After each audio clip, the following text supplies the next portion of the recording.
eu queria voltar aqui ao debate do nosso país, que também está pegando fogo, para falar sobre a delação do ex-ajudante de ordens do ex-presidente Jair Bolsonaro, Mauro Cid. Ele fez, em vários momentos ali, manifestações importantes que foram usadas na denúncia da Procuradoria-Geral da República. O procurador participava dessas audiências. Vejam ali que, em várias imagens, Paulo Gonet está lá. E, em um desses trechos, Cid relata que Braga Neto repassou o dinheiro a um Kid Preto em uma sacola de vinho. Vamos acompanhar. Como o PL não conseguiu dinheiro, o senhor disse que alguns dias depois, o senhor lembra o dia que foi quando o De Oliveira esteve no Planalto, o Braga Neto entregou o dinheiro dentro de um carregador de vinho, uma caixa de vinho? Não, uma bolsa de presente de vinho, uma sacolinha. Aquela sacola que coloca vinho? Isso, senhor. Ô Fábio Piperno, como é que você avalia a maneira como o Mauro Cid vai trazendo os fatos e fazendo com que eles se conectem com a figura principal que está sendo investigada, que é Jair Bolsonaro? É óbvio que a gente está falando de uma organização criminosa, uma organização que agiu para dar um golpe, entre outras coisas. Então, é claro que ele vai, a cada depoimento, ele fez isso, né, ao longo desse ano e pouco, em que ele ficou preso, ele vai acrescentando novos detalhes com um nível de intimidade de quem fazia parte dessa engrenagem. Hoje, por exemplo, estava aqui olhando um vídeo, e até cheguei a publicar no Instagram, do Mauro Cid sendo elogiado lá na Câmara dos Deputados, no dia em que ele foi prestar um depoimento lá. Então, enfim, aí foi o Eduardo Bolsonaro, Nicolas, Flávio, todo mundo, seja, enfim, resiliente e tal, porque todos eles, eu não sei se temerosos ou, naquele momento, confiando que o Mauro Cid ainda fosse alguém daquela engrenagem, dando todo o apoio a ele. Agora, ou o Mauro Cid é realmente um ficcionista que vai entrar para a história, que vai revolucionar a ficção brasileira, ou então essa turma toda tem muito a temer. O Mauro Cid também falou sobre o pedido para que Kids Pretos monitorassem o ministro do Supremo Tribunal Federal. Acompanhe. Uma coisa que eu acho que é interessante é sobre o monitoramento do senhor, né, no que diz respeito ao contato que a gente tinha ciência. O monitoramento, a informação do dia 16, ela foi pedida por esse pessoal. Né? O pessoal queria saber por onde o senhor ia estar. E eu perguntei para o Coronel Câmara, né? E eu não sei bem quem era não conheço o contato dele. Inclusive, uma informação que eu sei, né, até, né, é que um dos contatos dele era um juiz, eu não sei dizer função, mas era um juiz do TSE. Inclusive, era ele que auxiliava as Forças Armadas a redigir os documentos que o general Paulo Sérgio encaminhava para o senhor. Ele mais ou menos que dizia, vai nessa linha, escreve isso aqui. Mas eu não sei efetivamente o nome dele, né? Até porque ele só falava com... Não sei confirmar, não sei se ele tinha acesso à agenda do ministro, eu não posso dizer que era ele. Eu sei que na parte do TSE, era ele, na parte de urnas, aquele negócio todo, quem passava as informações era ele, a parte mais técnica ali da coisa. O último monitoramento, que a gente faz aquela brincadeira, né, a professora e tal, essa aí foi o presidente que pediu. Bom, segundo as investigações e segundo a denúncia que foi feita pela Procuradoria-Geral da República, eles usavam o termo professora para se referir ao ministro Alexandre de Moraes. Então, quando ele fala aquele último monitoramento da professora, neste caso o ministro Alexandre de Moraes, foi pedido pelo ex-presidente Jair Bolsonaro. Isso acontece, então, versões que foram apresentadas pela defesa de Jair Bolsonaro, de que, mesmo que tivesse acontecendo algo na cozinha dele, o ex-presidente não sabia que essas questões estavam sendo conduzidas, muito menos seria o cabeça de todo esse esquema que é apontado hoje pela PGR.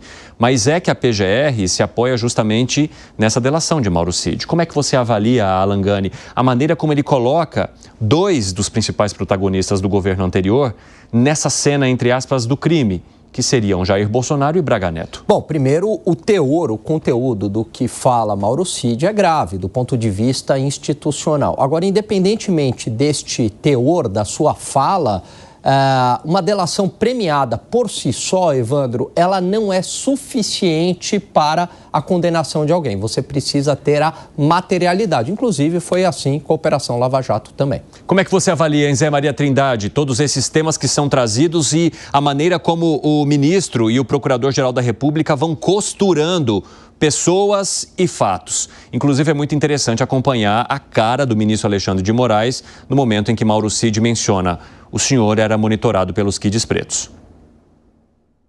Duas coisas. A primeira, trata-se de uma denúncia muito forte, muito forte.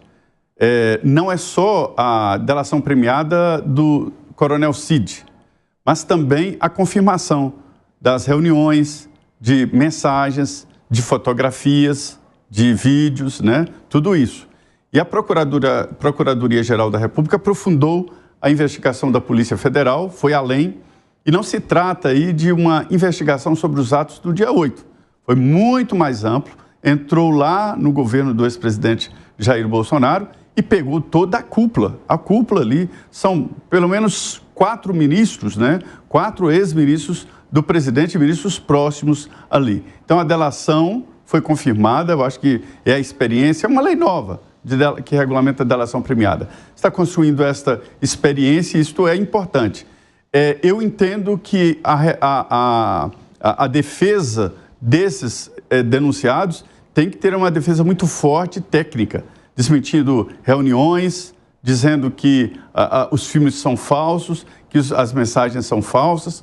Por enquanto está na política, dizendo, é perseguição política, isso aí é uma denúncia fraca, fraudulenta, fraca demais. Não, não é, né? Além da delação premiada de um ex-ajudante de ordens, eu vejo que há provas, além disso, sobre as reuniões com a agenda, que ele tem a agenda, colocou, está tudo no processo, tudo no processo. E é feita no Supremo Tribunal Federal. Ou seja, sem possibilidade de defesa, e eu acho isso errado demais, porque todas as avaliações internacionais, inclusive de convênios que o Brasil assinou, não permite um julgamento em corte única. É preciso ter alguém para reavaliar o que foi o julgamento. Então, é um julgamento muito complexo, e por isso que eu acho que tem que ir para o plenário do Supremo Tribunal Federal. O ministro Alexandre, veja bem, é vítima desse processo, né? Ele, ministro do Supremo Tribunal Federal, presidente do Tribunal Superior Eleitoral, sendo monitorado e acompanhado por quem ele não sabe, por um grupo ligado ao ex-presidente com quem ele tinha uma divergência muito grande. Então, é mesmo de ficar assustado com a situação. Mas ele vai julgar e é o relator desse processo, o que complica ainda mais a história. Fala, Segré. Ontem ouvi o ex-ministro Marco Aurélio Melo indicando que a jurisprudência não determinaria que esse caso deva ser julgado pelo STF, que não tem motivo jurídico nenhum para que esse caso seja julgado pelo STF. A questão da delação premiada do Mauro Cid é grave, claro, toda a situação é muito grave. Mas devemos lembrar que o Mauro Cid fez um depoimento por causa das joias de Arábia Saudita ou Emirados Árabes, não me lembro exatamente de que origem. Depois foi preso quando foi forjado, teoricamente, o carnê de vacinação do presidente Bolsonaro na época, e a partir de aí foi começado a puxar um monte de outras coisas. Ou seja, naquele momento, estamos falando de março de 2023, abril de 2023, não tinha nada de golpe, era joias e carnê de vacinação. E a partir daí começa a surgir todas essas coisas aqui. A delação em si dá argumento para a PGR, mas agora abre um processo novo. Tem que ter, nesse processo novo, além dos indícios da Polícia Federal e da PGR, começa o processo em que tem que ser recavados testemunhas de vários, acusação e defesa, e documentação que argumente, senão com uma delação só, estariam armando todo um processo. Devemos lembrar que, inclusive, no processo de delação, a PGR negou a homologação do processo da delação do Mauro Cid e depois, quando foi homologado pelo ministro Alexandre de Moraes, a PGR mudou de ideia e acatou essa homologação. Então tem muita coisa aí que precisa ser vista, mas que a denúncia é grave, sem dúvida. Que foi, Piperno?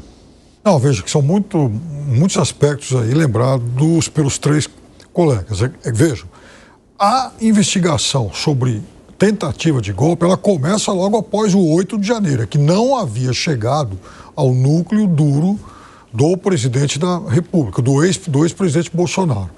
Aí, com o tempo, Mauro Cid é preso, vem, de fato, a história das joias, a história do cartão de vacinação, o pai dele sendo filmado lá nos Estados Unidos, indo buscar joia, vender joia, o Frederico Vassec recomprando joia, olha só, recompraram joia, né?